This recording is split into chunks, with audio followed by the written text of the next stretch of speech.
Chères équipes Tibériade, c'est sûr, quand on cherche le mot pandémie dans le Nouveau Testament, on ne tombe pas sur des passages très sympathiques. Et celui que vous avez choisi dans la petite Apocalypse de Luc, l'un des derniers discours de Jésus avant qu'il entre dans sa passion, en fait partie. On a l'impression qu'il pourrait nous faire peur de prime abord. Je vous relis un petit peu ces mots que vous allez méditer. On se dressera nation contre nation, royaume contre royaume, il y aura des grands tremblements de terre, des famines, des épidémies. Des phénomènes effrayants surviendront, des grands signes survenus du ciel. Mais avant tout cela, on portera la main sur vous et l'on vous persécutera. Jusqu'à ce que, au terme de la prison, Jésus dise « On vous demandera de rendre témoignage ». Avec le mot témoignage, vous savez qu'il veut dire un martyr. C'est tout de même pas une belle perspective de prime abord. Et pourtant, Luc précise que cela a lieu juste avant la Passion. Jésus passait ses journées au temple à enseigner, ses nuits au jardin des Oliviers à prier. Et lui-même, ce même Luc, dira ce qui va se passer au lendemain de la Passion.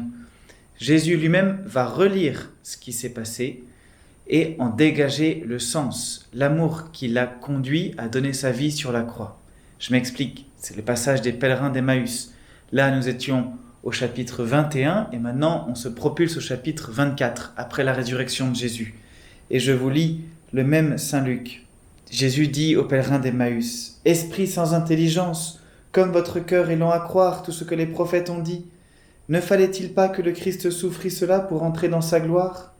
Et partant de Moïse et de tous les prophètes, il leur interpréta dans toute l'Écriture ce qui le concernait. » Il s'agissait en fait non pas d'un martyr sanglant sans aucun sens. Il s'agissait de Dieu qui rejoint notre humanité dans ce qu'elle porte de plus lourd, qui donnait sa vie. Et l'esprit des disciples d'Emmaüs était aveugle pour voir ça. Et nous, on peut regarder la pandémie, tous les phénomènes effrayants qui sont racontés au chapitre 21 en étant de manière aveugle. Mais la pointe de Jésus, évidemment, et de nous réveiller le sens spirituel. Et la pointe du discours de ce chapitre 21, elle est évidemment à la fin du chapitre, je vous la lis. « Restez éveillés », c'est le verset 36, « Restez éveillés et priez en tout temps, ainsi vous aurez la force d'échapper à tout ce qui doit arriver et de vous tenir debout devant le Fils de l'homme. »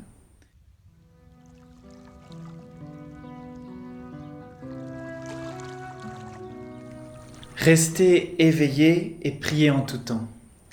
C'est que la force d'échapper, comme dit Jésus, dépend de notre attachement à Jésus et non de la gravité ou de la non-gravité des faits. Je m'explique en prenant des exemples. Ces exemples, je les prends dans les saints de ces jours-ci. Hier, nous fêtions beaucoup de saints martyrs, à Rome, Marcellin et Pierre, et puis pour nous, en France tout particulièrement, Pothin, le premier évêque de Lyon, et Blandine, qui ont été martyrisés vers l'an 177. Blandine était une jeune fille, Pothin déjà un vieillard, mais leur foi, leur persévérance dans le martyre a même rallumé la foi et la persévérance de ceux qui étaient autour d'eux.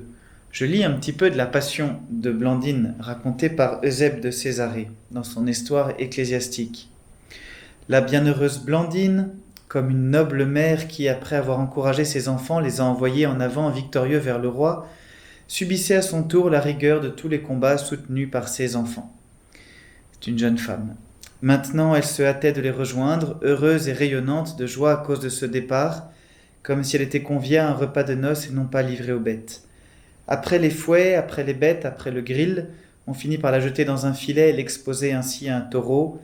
Bien des fois, projetée en l'air par cet animal, elle ne s'apercevait même plus de ce qui lui arrivait, absorbée qu'elle était dans l'espérance et l'attente de sa foi et dans son entretien avec le Christ.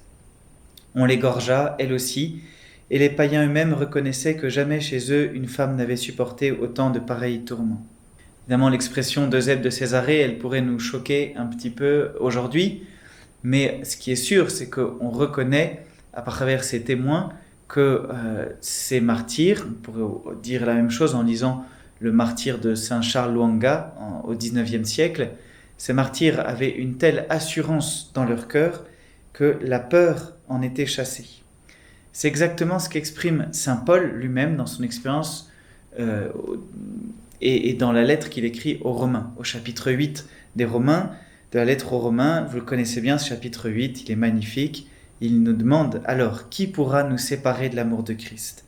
La détresse, l'angoisse, la persécution, la faim, le dénuement, le danger, le glaive.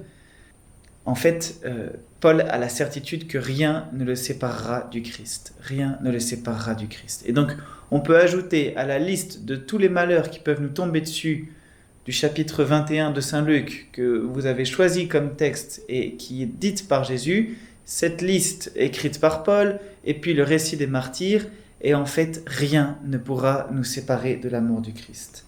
Alors, c'est cette clé que maintenant, dans une troisième étape, je voudrais que nous utilisions pour relire le confinement.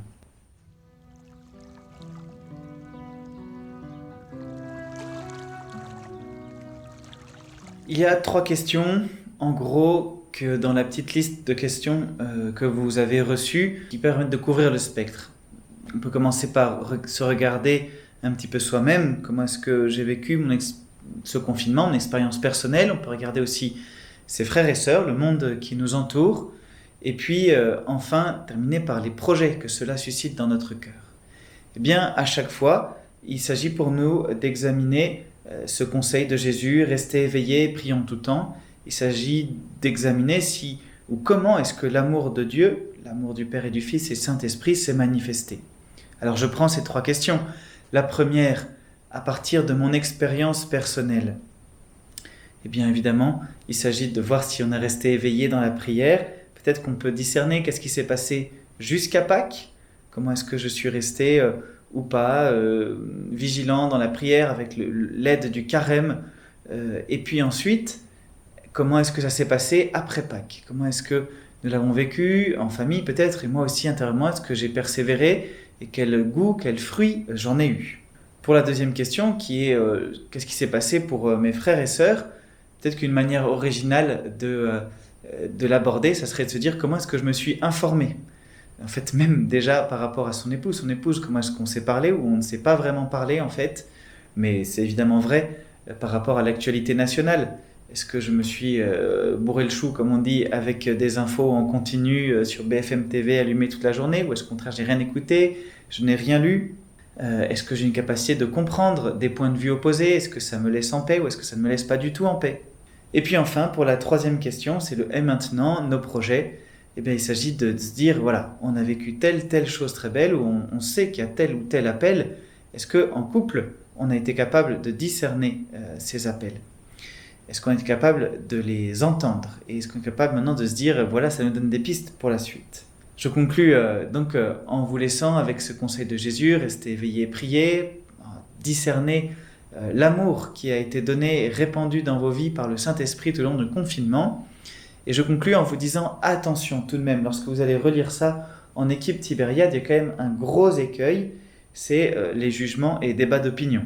Ah oui, mais le professeur Raoult avait raison, le professeur Raoult avait tort, l'évêque avait raison ou l'évêque avait tort, etc. En fait, tout ça, c'est pas du tout le but. Raison ou tort, on s'en fiche. Il ne s'agit pas de compter les bons et les mauvais points chez les uns ou chez les autres. Le but est de discerner l'action de l'Esprit Saint. Bon discernement.